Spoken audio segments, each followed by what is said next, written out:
जब कभी कठिन परिस्थिति आती है तो मन को शांत उस समय कैसे रखा जाए, उस स्थिति को? भगवान से जब तक संबंध नहीं होगा तब तक मन को शांति नहीं दी जा सकती। कोई व्यक्ति हमारा सहयोगी नहीं हो सकता, क्योंकि वो अल्पज्ञ है और वो एक देशी है।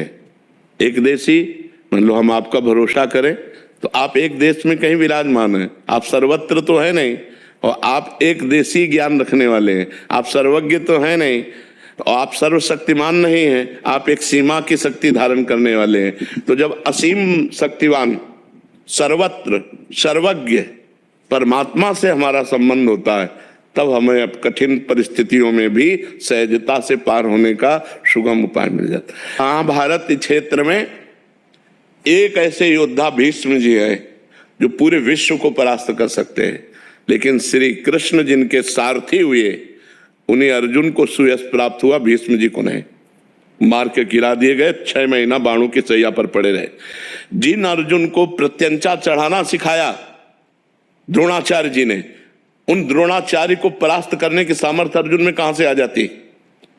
जिन्होंने स्वयं प्रत्यंचा चढ़ाना सिखाया शिष्य को, तो शिष्य श्री कृष्ण से संबंधित है, इसलिए गला काट के फेंक दिया गया द्रोणाचार्य जी का। बात यह समझनी है कि भगवान से यदि संबंध है तो हर परिस्थितियों में महान दिग्विजय योद्धा सामने होने पर भी उसको परास्त होना पड़ेगा।